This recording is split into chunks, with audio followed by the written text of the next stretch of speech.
testimony coming up from one of our families. And so let me push this over to our in-house, in-sanctuary little set that we've set up to Pastor Ken, and he will introduce Luke and Belinda Bourgeois. Pastor Ken. Good morning. We're so glad that you are watching today and that all of you are here with us in church as well. And what a joy it is to have Luke and Belinda with us today. And they are going to share with you an amazing story of their life over the last few years. And you have lived quite a life, haven't you? And I know, Luke, that you work for Lamar University. You were a professor for about 16 years, I think? Yes, sir. I taught for Lamar Institute of Technology for about 16 years, and I moved out of the classroom and became the director of dual credit there. So that's Director of dual credit. So you're helping young people that are coming out of high school or in high school obtain dual credits at Lamar University here locally. And obviously, Belinda, you guys have a heart for children. How many children do you have in your home right now? If you count me, 6. You got 6. So you're a woman of real patience then. Yeah. That's great. Well, Luke, tell us a little bit about your journey together. I know you've gone through some hills and some valleys, and the Lord is doing amazing things in and through your lives. So tell us your journey. So when we first got married, we've been married for 15 years, by the way. Nailed it, got that one right. Yeah. So we've been married for 15 years, and when we first got married, we had a difficult time conceiving. And so we went through some medical procedures, spent money, heartache, all of these things to try to have kids, and it just wasn't on the table for us. We weren't able to. So we pursued different routes. We felt like God called us to be parents, and so we started working with CPS and doing foster care. And so we got our first placement not long after. It was a baby. I remember the first time it was in, kind of, for me it was early evening around 6:30, 7 o'clock, sometime in there, and they came in, handed us this baby, and was like, will you just hold him while I get this paperwork together?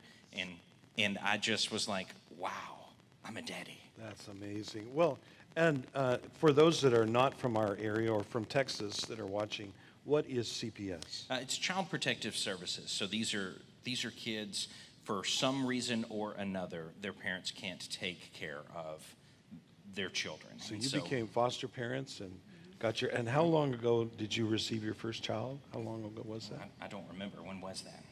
We've been doing this about since 2009. Is that about right? 2008? Almost 10 years. Okay, almost 10 years. Not quite that long then. And so we had him for a long time, and in the middle of that, believe it or not, we had this baby, and then Belinda was pregnant. And we were like, wow, what a great testimony that God has, And these babies were going to be about 8 months apart, and I was so excited. Because I'm a dad, and also the joke potential was phenomenal with having these babies so close together in age. You can be, well, that's from my first wife, that's from, and so, so for so many reasons, I was excited. And in the middle of that, Belinda's pregnant, and the first baby goes to a kinship family, which just means a family that knew the parents. They weren't directly related, but they had more claim on relationship status with the baby than we did. And so I was devastated. That must be hard, like as a foster parent, when you get attached to a child, because you care for them, you feel called to do it by the Lord. And yet, the Lord has other plans, obviously. And so that was tough for me, but we were excited about the new journey God had for us because we were also pregnant. 4 weeks after that baby went to another family, we found out that Belinda's pregnancy was not viable outside of the womb. And so in my mind, I was like, God, why would you take us on this journey that was this great testimony of perseverance, of faith, and then just take it away from us? I don't understand what you're doing here. And that was, the prayer to God. I don't understand what you're doing. And we went through that pregnancy. It was hard. Aliyah was born. We got to spend about 2 hours with her, and then she went to heaven. And so here we were, just as parents, devastated. We quit doing CPS. We quit doing foster care. We just couldn't put our heart out there anymore, we felt like. So we were done. And it was a struggle on our marriage. And I think the only reason that we survived was because we're both so incredibly hard-headed. And so, I mean, because of the grace of God, Yes, making us hard-headed, right? Of course, And so, but God pulled us through that, and then lo and behold, Belinda gets pregnant with Brandon. And Brandon is upstairs in our children's church right now, and he is, he's a handful. Handful like his dad, you know? I mean, that's accurate. Just like his dad. And so we did that. We were like, that's what I'm talking about, God. You know, testimony. I see what you were doing now. You know, this is the testimony you had for us. And then next thing you know, Belinda's pregnant with another baby. Wow. And we're just like, yeah. So this is so great. And then studies have been done about us. We don't know why. 1 in millions of chances, this baby, this third one, experienced the same in utero issues that the first one did and was also not viable outside of the womb. So Brian was born, and he was with us for about 2 days, and then he went to be with Jesus. And so here we are again, back with God, like, why are we going through this? And, you know, God's answer was always the same, and it was just, my ways are not your ways. My thoughts are not your thoughts. I have a plan. Yeah. Trust me. You know, that was the same message the whole time. Just trust me, son. Then we went and we just remained faithful. We had a son to raise, so we could, you know, put our energy into that. And we decided that God wasn't done with our parenting journey, and so we got back into foster care.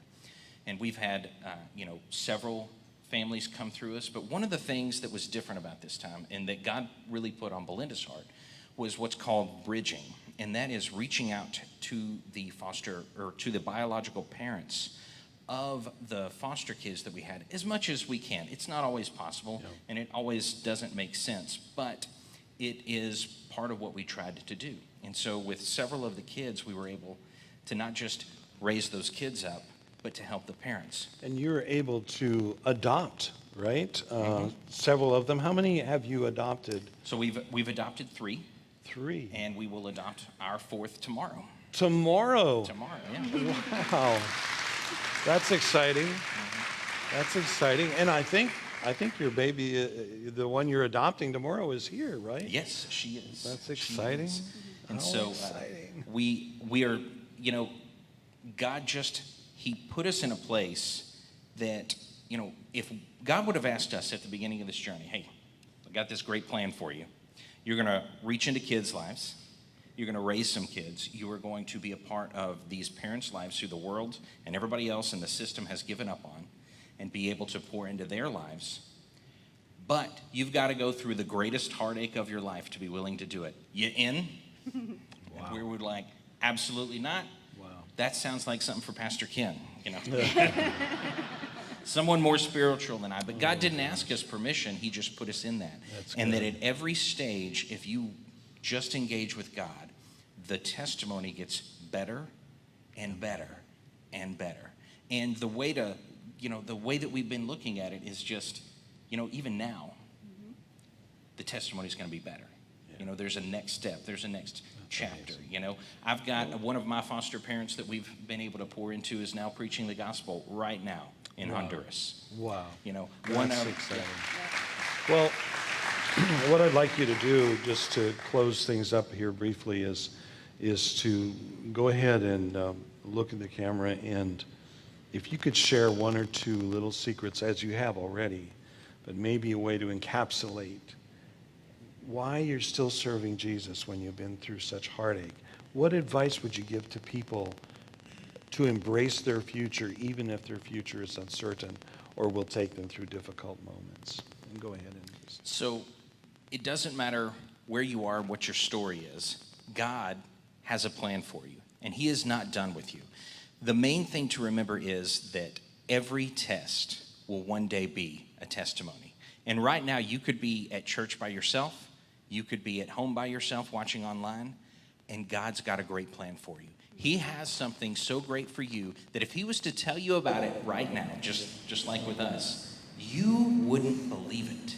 You wouldn't believe it. But what you have to do is engage with God every day. When it's hard, you engage, because your testimony will go up, it will go down. You will be on the highest of highs or the lowest of lows, but God will always be there, and at every stage, he is there, and he's got something even better. Amen. Amen. Great word. Pastor Ron.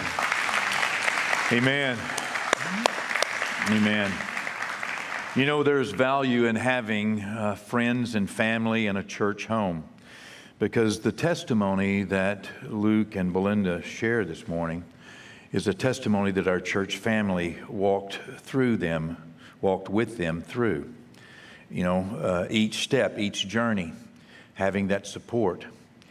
And we didn't have any answers. And it's important that you realize that there are some things that happen in life that you're not required to have an answer for.